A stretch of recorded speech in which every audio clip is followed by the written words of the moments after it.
2 मई को जब कांग्रेस नेता पवन खेड़ा को सुप्रीम कोर्ट से अग्रिम जमानत मिल गई तो अभिषेक मनु सिंघवी एक प्रेस कॉन्फ्रेंस करने आए और इस प्रेस कॉन्फ्रेंस में अभिषेक मनु सिंघवी ने साफ तौर पर कहा बिना किसी झिझक के कि हो सकता है 4 तारीख के बाद नतीजे हिमंता बिस्वा शर्मा के पक्ष में आए, और वो ये बात जानते थे कि नतीजे क्या आने वाले हैं। लेकिन उन्होंने कहा कि आप इस बात पर एक बार फिर से विचार कीजिएगा कि जो स्टैंड आप ले रहे हैं उस स्टैंड को आप बदलें, यानी कि पवन खेड़ा को बख्श दें। लेकिन 4 मई को जब असम चुनाव के नतीजे सामने आए और 102 सीटों पर भारतीय जनता पार्टी को हिमंता बिस्वा शर्मा के नेतृत्व पर जीत मिली, तो पवन खेड़ा ने एक प्रेस कॉन्फ्रेंस में यह तो कहा, मतलब एक पत्रकारों के साथ बातचीत में कहा कि वो अपनी प्रायोरिटी नहीं बदलेंगे और खेड़ा का पेड़ा तो बनाएंगे। लेकिन अर्णब गोस्वामी के साथ एक इंटरव्यू उन्होंने दिया रिपब्लिक पर, और इस इंटरव्यू में पवन खेड़ा नहीं बल्कि हिमंता बिस्वा शर्मा ने सीधे कहा कि मेरा अगला टारगेट राहुल गांधी है, और इस पूरे मामले में अब वो राहुल गांधी को अदालत तक, राहुल गांधी को असम की जेल तक घसीटने की कोशिश करेंगे। और कैसे करेंगे यह भी उन्होंने बताया।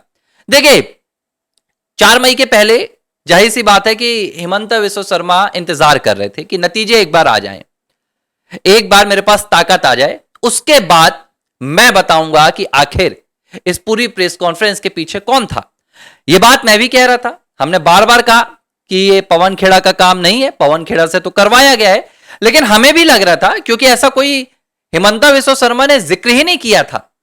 वो हर बात कहते थे कि मैं पवन खेड़ा को पेलूंगा, मैं पवन खेड़ा का पेड़ा बनाऊंगा, तो हमें लगा कि ठीक है, प्रेस कॉन्फ्रेंस तो पवन खेड़ा ने की थी, तो जो सीधे तौर पर हिमंता बिस्वा शर्मा के टारगेट हैं वो पवन खेड़ा है। लेकिन 4 मई गई तो हिमंता बिस्वा शर्मा ने तो दहाड़ भर दी और उन्होंने 2014 के गृह मंत्री अमित शाह का, जो कांग्रेस पार्टी ने एक बनाया गया मैन्युफैक्चर्ड एक फेक वीडियो वायरल किया था, उसका जिक्र किया। पवन खेड़ा ने कहा कि देखिए, 2014 में भी कांग्रेस पार्टी ने यही कहा किया था, अमित शाह का एक फर्जी वीडियो बनाया और उसे चुनाव में प्रचार के लिए इस्तेमाल किया ताकि चुनाव को प्रभावित किया जा सके, और यही काम कांग्रेस पार्टी 2026 में भी कर रही थी। हिमंता ने बहुत समझदारी वाली बात की और उन्होंने कहा कि देखो, मेरी वाइफ के खिलाफ इल्जाम लगाने से कांग्रेस पार्टी को कोई सीधा बेनिफिट नहीं था, लेकिन कांग्रेस पार्टी ने यह सिर्फ असम चुनाव को प्रभावित करने के लिए किया कि हम अगर सीएम की वाइफ को फंसा देंगे तो पूरा एक नैरेटिव बन जाएगा कि भारतीय जनता पार्टी असम विरोधी है, देश विरोधी है। इस तरह की बातें कर कर हम चुनाव में कांग्रेस पार्टी को बढ़त दिला देंगे। ठीक है। दूसरी बात जो हिमंता बिस्वा शर्मा ने की, उन्होंने की कि मुझे पता है कि इस पूरे कांड के पीछे, फर्जी डॉक्यूमेंट्स बनाने के पीछे, जाली दस्तावेज तैयार करने के पीछे पवन खेड़ा नहीं है। यह बड़ी अचरज की बात है कि खुद असम के मुख्यमंत्री रिनिकी भुइया शर्मा के पति हिमंता बिस्वा शर्मा कह रहे हैं कि वो जानते हैं कि पवन खेड़ा इसके पीछे नहीं है, पवन खेड़ा ने तो सिर्फ निर्देशों का पालन किया है।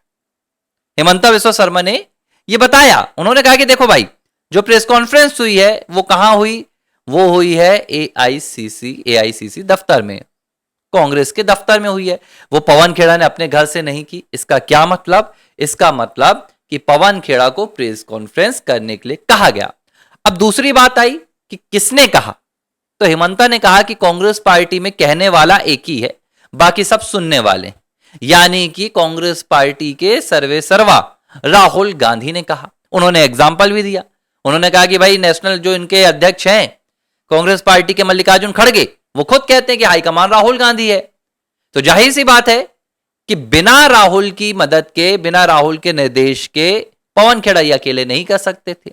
तो ये कराया राहुल गांधी ने, किया पवन खेड़ा ने। अब चूंकि वीडियो के सामने पवन खेड़ा थे तो पवन खेड़ा फंस गए।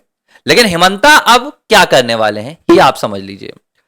हिमंता बिस्वा शर्मा ने यह प्रेस कॉन्फ्रेंस, या मैं कहूं कि मीडिया की ब्रीफिंग में यह बात क्यों बोली, इसके पीछे कोई उनका अति उत्साह नहीं है कि 4 मई के बाद अब वो राहुल को टारगेट कर रहे हैं, बल्कि उन्होंने पवन खेड़ा को इशारा किया है। मैं सीधे तौर पर कह रहा हूं, देखिए राजनीति समझिए आप, इशारा कैसा? पवन खेड़ा जानते हैं उनका बच पाना इस मामले में कहीं से भी संभव नहीं है। धाराएं उनके खिलाफ, दस्तावेज उनके खिलाफ, सबूत, गवाह, सब कुछ पवन खेड़ा के खिलाफ है। बचने के सिर्फ 2 ही रास्ते हैं, या तो पवन खेड़ा हेमंता बिस्वा शर्मा से कह दें कि आप मुझे माफ कर दीजिए और हेमंता माफ कर दे। लेकिन हेमंता ने तो अगले 4 तारीख को ही शाम को कह दिया था, मेरी प्रायोरिटीज नहीं बदलती, प्राथमिकता मेरी नहीं बदलेगी, मैं तो माफ नहीं करूंगा।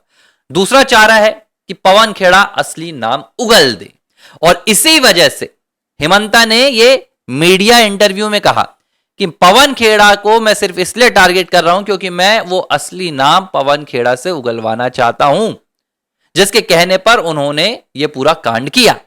अगर असम पुलिस को बयान दे दे पवन खेड़ा कि मैंने ये राहुल गांधी के कहने पर किया, तो देखिए ये भी सह आरोपी तो होंगे, लेकिन जो पूरे चार्जेस होंगे वो राहुल गांधी के ऊपर आ जाएंगे और पवन खेड़ा, उनका करियर भी बच जाएगा, उनकी राजनीति भी बच जाएगी।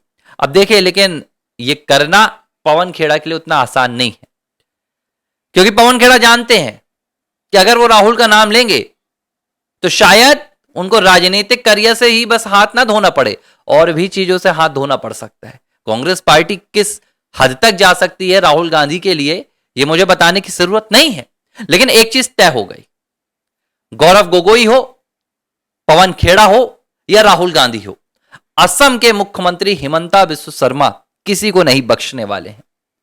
और आने वाले दिनों में गौरव गोगोई से लेकर राहुल गांधी तक गुवाहाटी में आप देखिएगा वहां के पुलिस थानों में हाजिरी लगाते हुए नजर आएंगे। ये देखने का इंतजार करना होगा कि पवन खेड़ा की कब से पेशी चालू होती है, कब चार्जशीट तैयार होगी, पवन खेड़ा क्या बयान दर्ज कराएंगे। देखिए, चार्जशीट में अगर पवन खेड़ा ने यह भी कह दिया कि मुझे कांग्रेस पार्टी के हाईकमान ने कहा या दूसरे नेता ने कहा, तो यह स्पष्ट हो जाएगा, तार वहां तक पहुंच जाएगी। जयराम रमेश ने कहा तो जयराम रमेश को उठाया जाएगा, जयराम रमेश से पूछा जाएगा। जयराम रमेश ने अगर कहा कि केसी वेणुगोपाल ने कहा तो केसी वेणुगोपाल को उठाया जाएगा। हालांकि अभी वेणुगोपाल हो सकता है मुख्यमंत्री की रेस में भी है, तो यहां पर उनके लिए भी इस मामले में कहीं ना कहीं फंसने की कहीं थोड़ी बहुत संभावना है, लेकिन अभी उतना जल्दी कुछ नहीं होगा। शपथ ग्रहण का इंतजार करना होगा। शपथ ग्रहण के बाद हेमंता ने कहा कि मेरी जो पहली प्राथमिकता रहेगी वो तो असम का विकास है, लेकिन असम के साथ खिलवाड़ करने वाले, संविधान और कानून के साथ खिलवाड़ करने वाले, इनको भी नहीं बख्शा जाएगा। तो यही पूरा मुद्दा था। आर फॉर राष्ट्र पर आप सभी साथी जबरदस्त तरीके से समर्थन कर रहे हैं। मेरी आपसे यही विनती है कि चैनल को और ज्यादा सब्सक्राइब कीजिए। मुझे अगले 2 महीने में 1 लाख का परिवार चाहिए आर फॉर राष्ट्र का, ताकि हम और लोगों तक पहुंच सके। बहुत बहुत धन्यवाद।